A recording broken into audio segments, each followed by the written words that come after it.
Welcome to Kaiba Health and Life. I'm your host, Kristen Wolosinovich, here today with my beautiful co-host, Lisa Metropolis. Hi, Kristen. How exciting today. Big day, right? Yeah, really big day. We have a big superstar in the studio in the hot seat. Without further ado, it's our honor and privilege to introduce Grammy Award-winning, That's right. right? That's From right. the band Full Force, cancer champion, star of movie House Party, Paul Anthony. Hello. Hi, What's Paul. going on? How are you? Good to be here. I'm good, man. It's Friday, so I celebrate every Friday. I'm good. That's right. We call it Fry-yay. Oh, okay. We Okay. do. That We works. That do. works. That works.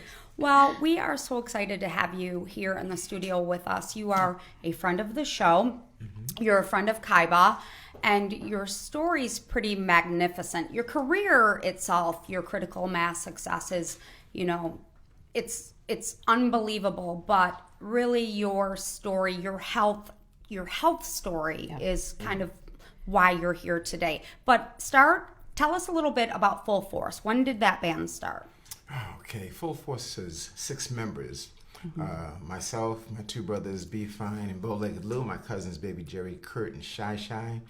And Full Force, as a collective, we started like in the early 70s. Really? Okay, yeah. We was one of the, if not the hottest bands in Brooklyn. Right. And we did countless of shows in the area and all parts of New York. And prior to that, me and my brothers started singing with my uncle and my father when we was, I think, 10, 12, and 13. We was really young. And in my family, singing wasn't an option. My father, he woke us up, hit the street, we sing on the street, sing on the subway for money. And that's how we started, going to the Apollo, watching countless amount of artists perform and learn, and everybody, that's how we started. And then when we got our cousins, we made a whole self-contained band. So we're known as the first original hip-hop band to come out in the early 80s. When did House Party first come out? Right. The first one. Oh, man. Well, that's years later. House Party came out years later. Actually done in 1989. I was actually home writing some songs, so we was hot. It was producing everybody. Right. And I got a phone call from a guy named Reggie Hutland. And he said, "Hey, man, my name is Reggie Hutland, Howard University. I got this script, and I think it's a hot script. And in the script, I wrote down the bullies were muscle-bound, Jerry curl wearing dudes like Full Force." And the mutual friend named Robert Ford. You had a type. And he said, "Hey, listen, Right. why get someone like that when you can get Full Force?" And he said, "So if you don't mind, I'd like you to read the script." And our mindset has always been, you never know, let's check it out. And he sent us the script, and I read it, and I'm like, oh, this is real interesting. But for me, the test really comes when you pass it to Lou, my brother Bow-Legged Lou. He's been writing scripts and having us do little plays with Kenner projectors when we was like For your 9, whole life. 10, Yeah, since you can remember. Right. So then Lou took the script and he just rearranged things. He said, well, it had me as the main guy, and it had my brother as Pee-wee, my brother B. Lou said, "Yo, B, we're going to switch places. You're going to be Zilla. I'm going to be Pee-wee. I'm going to talk like this throughout the whole movie, and this is going to be my character." And the rest is really history, Then we vibe with Kid and Play, that was Martin, great. Tisha, Yeah. AJ. Remember the House Party days? They were amazing. Oh yeah, it turned into such a cult following. It was even today. yes, it's iconic. It became the norm for it really was. It's huge part of pop culture. Yeah. I mean, if you check the history and you The talk about fashion, the urban language, films, you'll correct. see Friday, and then you'll It's see all- House Party. And we had a ball. And me and my brothers, we wrote all our lines. Yeah. We meet with the Hutland brothers the morning of, and we changed everything in the script. Everything in there we made up. All the Great. lines, catchphrases, we made those up. Then they were very open to creativity. Well, in conjunction to the success that Full Force has had, and then you have your film career, and like you had prefaced earlier, you are a producer, a major producer as well. So you've worked with some major talent, Britney Spears, Rihanna. Tell us a little bit about that side. Yeah, I mean, that was blessed. You know, our late former co-manager, Steve Salem, he said, guys, why don't you start producing people? Because we got turned down by every major label. You know, I'll be going to college and I'll be in between classes. I'm going to the labels. We got thrown out countless times. He said, why don't you produce people? So our first success, my younger brother came with an idea to do a rap record about a girl who just kept dissing people. And about Lisa. It's kind of about Lisa's. It's my MO. It's your biography. So he said, Paul, let's do this song. It's called Roxanne. I said, really? Okay, it's a strange name. It's like 2 a.m. So B starts saying, Roxanne, Roxanne. I was like, And it's incredible. We got our dancers, UTFO. We had them do it. The rest is history. So it took off so fast. It was like, wow. To this day, we're in the Guinness Book It was wildfire. It was wildfire. I grew up in a very small town here in Michigan, and a very rural town. And that song, I have 3 brothers, 2 older brothers, and that song was played in our house over and over and over. So you know the words. And I went to a Baptist academy. So this is, you had a very large reach. No doubt. You're very progressive. And one of your big artists as well is Lisa. Yeah, I mean, that was next. I mean, that became such a huge hit, Roxanne, Roxanne, by the group UTFO, and we produced that and co-wrote it with them, but we knew that something as huge as that would be perceived as luck. So let's not waste any time. Let's come back with another one. And then the idea came up to find a young lady that could sing the way anyone could sing and emulate her style. And we purposely set out for a Latin girl. That was all B's idea. And Mike Hughes, who worked in our crew, he went to the club in New York called the Funhouse. He found this little 16-year-old girl named Lisa, brought her to the basement, Brooklyn basement. We ran it through some vocal ideas. And I was that's my area, the vocals. And I put it through some tests. I said, guys, that's our girl. Right. And then after that, we had Lisa. She was your girl. We all was writing songs. You know, B wrote "I Wonder If I Take You Home." I wrote "All Cried Out." B wrote "Lost in Emotion." I wrote "Head to Toe." I mean, it was phenomenal. She became the hottest Latin. There was no Ricky Martin before Lisa. There was no J-Lo. There was no Gloria Estefan. Lisa blazed that whole trail. So for a young girl, I'm Latinx. So for a young girl like me, Lisa was the only one at the time because it was really before Gloria Estefan was huge. So Lisa really blazed this trail. She was the only one I had that looked like me in any way. That success that was a really big deal for me. And it was Fast and Furious. Yeah. I mean, it was insane. And it was such a great time. I mean, it was a great time. Yes. So I should say thank you for bringing her to the forefront, because for girls like me, it was huge. It is huge. It was wonderful. I mean, the success, and then the phones would not stop ringing. I have so many stories because while we was working on Lisa, we got a call from Bob Dylan to do some work with Bob. That was a whole interesting story because he heard us singing in the hallway at Power Station Studios, heard us harmonizing, and he's like, oh, I gotta have you guys on. So there's a whole lot of in-between stories that we don't have time for. To make a long story short, we did 2 songs with Bob Dylan. It was incredible. Lisa, could you imagine? You're on his records. You're on his records, which is incredible. Yeah, 2 great songs with Bob. It was interesting. We took photos together, so you know he loved us because Bob didn't take no photos. What a footprint. What a legacy. You got to be so proud, and it's just so incredible what you have produced and what you have put out there. And one thing that now is your purpose and passion is you've dealt with some health issues. So tell us a little bit about that journey, how it started, what year. In 2006, I was diagnosed with a very rare non-Hodgkin disease called mantle cell lymphoma. I mean, it's not inherited, it's acquired, so we don't know where it originated from. But sure enough, I saw a lump in my neck, and we tested it and did a biopsy and found out that that was what it was. And then when I looked it up, I was like, wow, the first words you see is fatal and incurable, because there is no cure for that, That's why they say don't look it up. But immediately you felt it and you went and had it addressed. A lot of times we say, it's nothing. Right. It's no big deal. But you're a huge advocate for that. Yeah, we have to be proactive with our health and with our relationships and everything. And so I was just proactive. I looked it up and I said, wow, I saw those words. So about maybe 35, 40 seconds after that, I just said, I'm not changing nothing. And I meant my Constitution, because I feel, he gives his toughest battles to his toughest warriors. So I was built for it. I was ready for it. I had to get ready fast. And I was like, let's go. And people who know me in the business, and both in film, sports, music, television, they know me for inspiring hundreds and thousands of bodybuilders and physical fitness enthusiasts, because I've started that in the music business by just putting it out there, and I've inspired a lot of people. So when it came to me, it almost didn't make any sense, but it made sense to me because I'm like, okay, I get it. How old were you when you found that lump? How old were you? I think I was maybe 45, I believe. So you're 45 years old. Were you scared?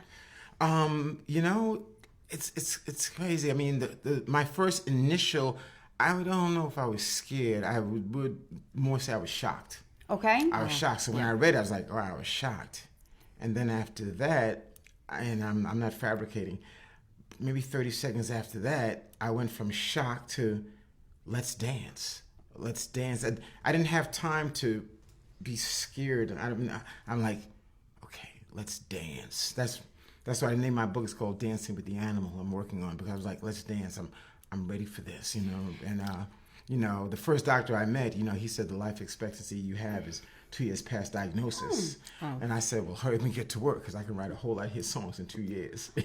So you had trained that. You had that mental muscle from everything, from producing, from school, from college, from producing. You trained yourself with that mental muscle. And I know so many people in that situation, when they find that information out, they shut down. They give themselves that time to be scared and immobilized for quite some time. Yeah. So it's so important that you had that mental muscle. Well, yeah, absolutely. Yeah. And it's not like I knew that was coming. Sure. But that's the way I always believed in the mind, body, and spirit connection. Right. Way before that, the same tools that I use in the gym to push heavy weight, I used there, and I was built for that purpose. So, yeah, but it was a long journey. Well, that's what I was going. That was my next question. What was the journey? What was the process? How did they treat it? How did they start? And it was immediate, correct? Yeah, well, because I was in the third, going to the fourth stage. Oh, yeah. Wow. So it was like we got to hurry up.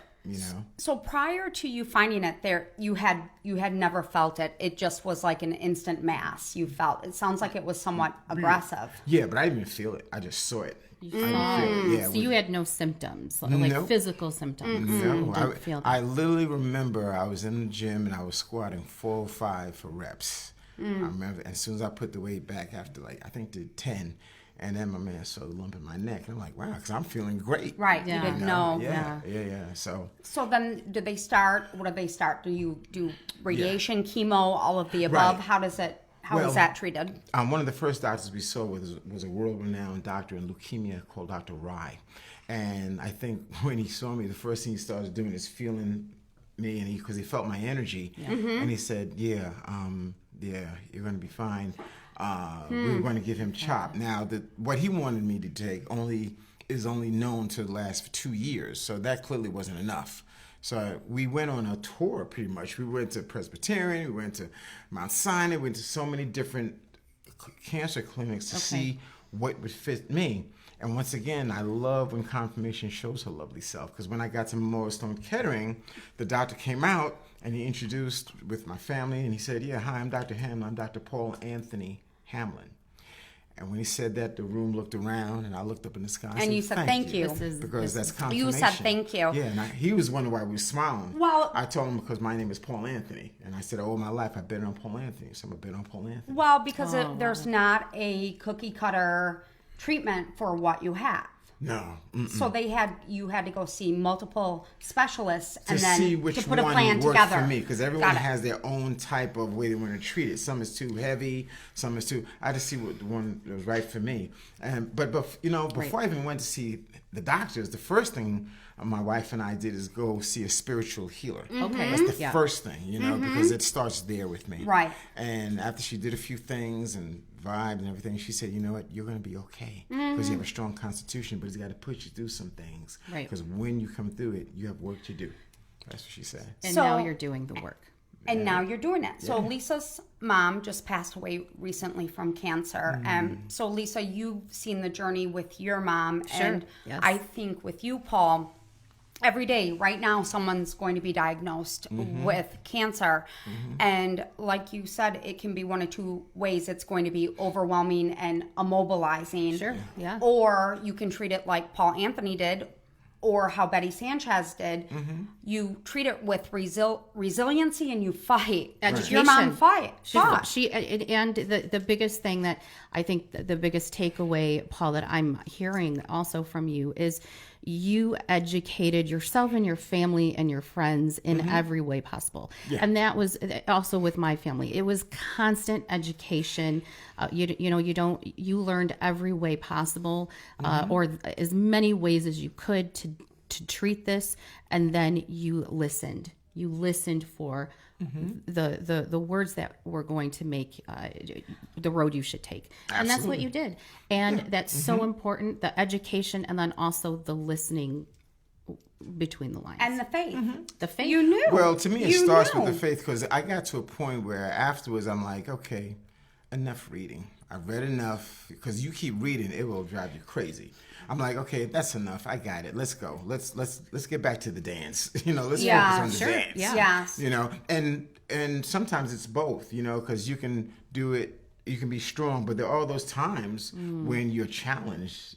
Spiritually and energetically, and that's where the reinforcement of your family and your friends support, comes in. So it's not just me. So how long did that take? How long was that treatment? Because there was more. Yeah. Oh, yeah. There was more. I mean, that it was diagnosed in 2006. Did a treatment. It came back 5 years later. Had to go do a different, more intense treatment. That treatment, it put the lymphoma at bay, but it damaged my bone marrow.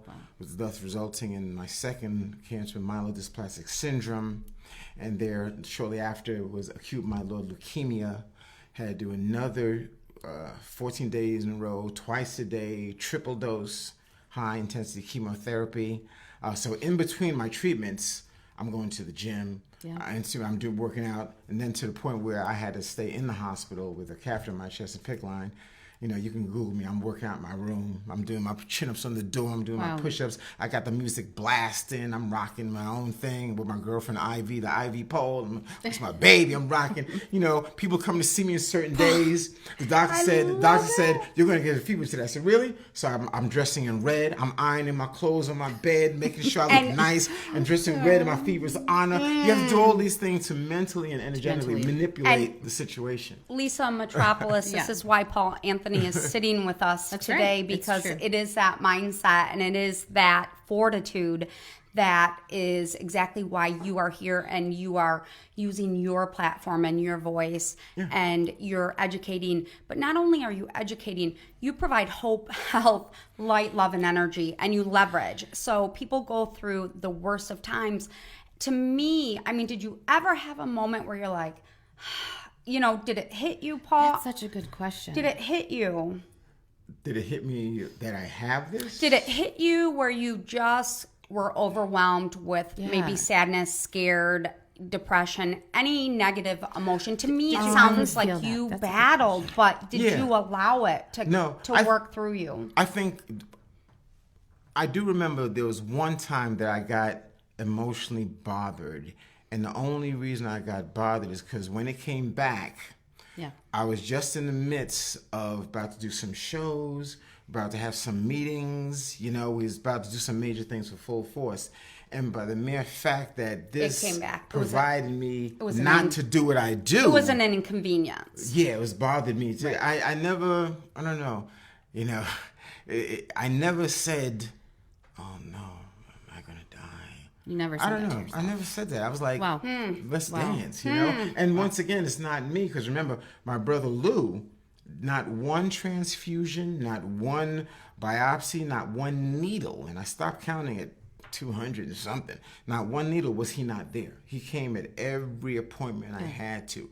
every appointment. And then my younger brother came. My wife slept in when I had to stay 30 days, she slept in the room with the mask on because I was in reverse isolation. Right. You know? And then my mother would come, then my father, his wife, Jacqueline. I mean, yeah, my kids. I had such energetic medicine. You had coming. love, baby.